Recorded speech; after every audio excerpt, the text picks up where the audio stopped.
Assalamualaikum warahmatullahi wabarakatuh. Kami dari kelompok 9 mata kuliah fisiologi hewan dengan materi transport dan sirkulasi darah yang beranggotakan saya sendiri Muhammad Febri Desra Pratama dan rekan saya Bagas Nurpambudi dan Cipta Wahyu Marwana. Baiklah, yang pertama ada darah. Darah adalah cairan tubuh pada manusia dan hewan lainnya yang mengangkut senyawa penting seperti nutrisi dan oksigen ke dalam sel. Lalu yang selanjutnya, darah itu merupakan alat transportasi utama dalam sistem sirkulasi. Dan yang ketiga, itu darah itu berfungsi membawa oksigen dari paru-paru ke sel yang berada di tubuh. Baiklah, untuk selanjutnya ada transport dan sirkulasi darah. Yang pertama ada sistem sirkulasi. Sistem sirkulasi adalah sistem yang mengatur pemompaan darah yang dibutuhkan tubuh untuk kelangsungan hidup makhluk hidup. Yang kedua itu ada sistem transport. Nah, jadi sistem transport ini adalah nama lain dari sistem sirkulasi. Karena pada saat darah dipompa, maka aliran darah juga mengangkut zat-zat maupun hormon yang dibutuhkan oleh tubuh sehingga tersebar secara merata. Lalu transport dan sirkulasi darah ini secara fungsi yaitu mengangkut zat-zat yang ada dalam tubuh makhluk hidup. Nah, fungsi lain dari sistem sirkulasi itu yang pertama ada menjamin atau memastikan terpenuhinya kebutuhan tubuh akan cari makanan dan oksigen serta pembuangan zat metabolisme dari tubuh dengan segera. Yang kedua, berperan penting dalam penyebaran panas tubuh. Dan yang ketiga, menyebabkan tekanan atau kekuatan. Lalu yang selanjutnya ada sistem sirkulasi terbuka. Apa itu sistem sirkulasi terbuka? Sistem sirkulasi terbuka itu merupakan sistem peredaran yang sederhana jika dalam peredarannya tidak selalu berada di dalam pembuluh. Jantung akan mengalirkan darah ke rongga-rongga atau hemosel yang terbuka di tubuh yang tidak melalui pembuluh darah. Lalu kita lanjut. Nah, dari sistem sirkulasi terbuka ini contohnya ada pada arthropoda atau bisa kita lihat pada gambar itu ada belalang. Nah, jadi belalang ini memiliki sistem peredaran darah terbuka karena jantung yang disebut pembuluh darah dan cairan tubuh serangga disebut hemolimfa.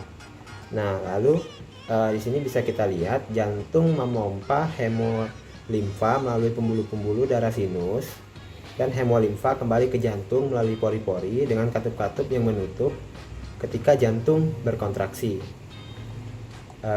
Selanjutnya akan dijelaskan oleh rekan saya. Nama saya Cipta Wahyu. Di sini saya akan membawakan materi lanjutan yang sebelumnya telah disampaikan oleh rekan saya. Nah, di sini ada sistem sirkulasi tertutup. Nah, dalam sistem sirkulasi tertutup ini darah selalu berada dalam seri pembuluh darah begitu. Nah, jadi selama proses peredaran darah ini tidak pernah keluar dari sistemnya. Nah, sistem peredaran darah ini dapat kita temukan pada hewan Annelida, Cephalopoda, Echinodermata, dan seluruh hewan-hewan vertebrata seperti itu. Nah, darah dipompa oleh jantung sedemikian rupa sehingga tekanannya tetap tinggi begitu. Nah, yang kemudian menghasilkan siklus peredaran yang dinamis mulai dari jantung ke seluruh tubuh dan kembali lagi ke jantung dengan lancar. Nah, sistem peredaran darah tertutup ini memiliki beberapa kelebihan atau keuntungan begitu dibandingkan dengan sistem peredaran darah terbuka. Nah, keuntungan yang pertama yaitu terjaminnya distribusi nutrisi ke sel-sel yang akan melakukan metabolisme secara langsung melalui pembuluh darah dengan laju pengantaran yang lebih cepat dibanding dengan sistem peredaran darah yang terbuka begitu. Nah, keuntungan lainnya yaitu pada sistem ini dapat diatur suatu mekanisme aliran darah ke organ-organ atau jaringan-jaringan yang membutuhkan. Nah, sebagai contohnya, selama kita berolahraga, nah kita ini memiliki kemampuan untuk meningkatkan suplai darah ke daerah-daerah yang aktif gitu, misalnya ke otot. Nah, dan mengurangi aliran darah yang kurang aktif gitu. Nah, jadi ketika kita berolahraga kan tentunya kita membutuhkan banyak energi gitu ya. Nah, jadi tubuh kita secara otomatis itu bakal menyuplai darah lebih banyak ke jaringan-jaringan otot begitu. Nah, selanjutnya di sini ada sistem peredaran darah tertutup pada annelida. Nah, kita contohkan di sini pada cacing tanah. Nah, cacing tanah ini memiliki pembuluh darah dorsal, pembuluh darah ventral, dan 5 pasang lengkung aorta yang berfungsi sebagai jantung. Lebih tepatnya kita sebut sebagai jantung semu begitu. Nah, jantung semu ini kalau tidak salah terletak pada segmen tubuh ke-7 hingga ke-11. Nah, aliran darahnya itu terjadi karena adanya kontraksi jantung semu atau lengkung aortanya tadi. Nah, jantung memompa darah dari pembuluh darah dorsal ke pembuluh darah ventral. Nah, kemudian ke seluruh tubuh. Pertukaran gas pernapasan terjadi di dalam jaringan-jaringan tubuh melalui kapiler. Nah, dari seluruh tubuh darah menuju dorsal tubuh, kemudian baru kembali lagi ke jantung. Nah, selanjutnya pada vertebrata. Nah, sistem sirkulasi pada manusia dan vertebrata itu disebutnya dengan sistem kardiovaskuler. Nah, sistem kardiovaskuler ini terdiri dari beberapa komponen begitu. Nah, yang pertama yaitu jantung, pembuluh arteri, pembuluh vena, dan kapiler darah. Nah, secara sistematis yang digambar ini, nah darah dari seluruh tubuh itu bakal menuju ke atrium kanan dan ventrikel kanan gitu. Nah, nanti dari ventrikel kanan itu mengalir melalui arteri pulmonalis menuju kapiler-kapiler di pulmo dan kemudian berkumpul kembali ke vena pulmonalis yang akhirnya akan kembali ke jantung melalui atrium kiri. Nah, nanti dari atrium kiri itu darah akan mengalir ke ventrikel kiri dan kemudian dipompa ke aorta. Nah, proses oksigenasi terhadap darah arteri, nah itu berlangsung saat darah melewati kapiler pulmo gitu. Nah, darah kaya akan oksigen ini disebut dengan darah arteri.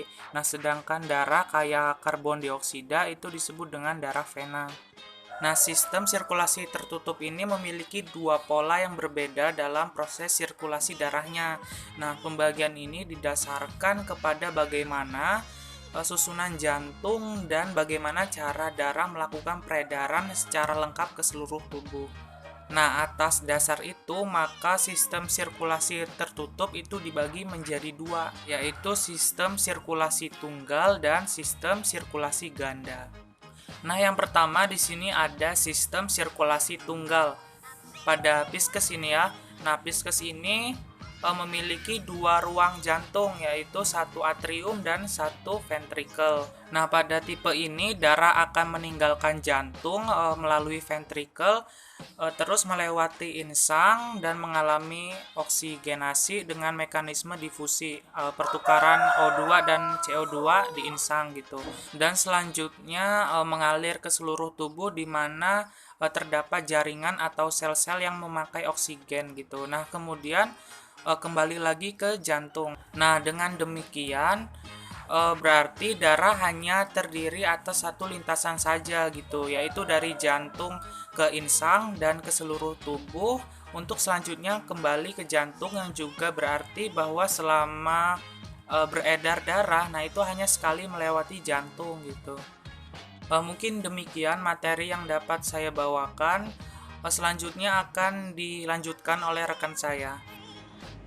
Baik, di sini saya akan melanjutkan presentasi dari kelompok saya.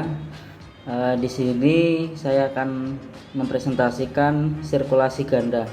Nah, di sini sirkulasi ganda pada amfibia kami memberikan contoh yaitu katak.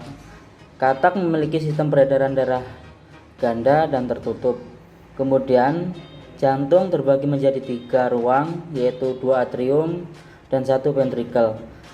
Nah, di sini atrium kanan menerima darah yang miskin oksigen dari pembuluh darah vena yang berasal dari seluruh tubuh.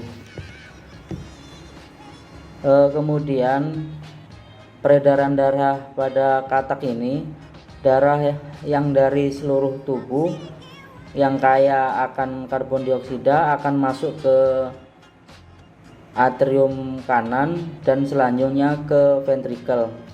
Nah, setelah itu darah akan dipompa keluar melalui vena paru-paru dan masuk ke paru-paru. Di paru-paru terjadi pertukaran karbon dioksida dan oksigen. Selanjutnya darah akan masuk ke bilik atau ventrikel dan mengalir ke aorta dan diedarkan ke seluruh tubuh.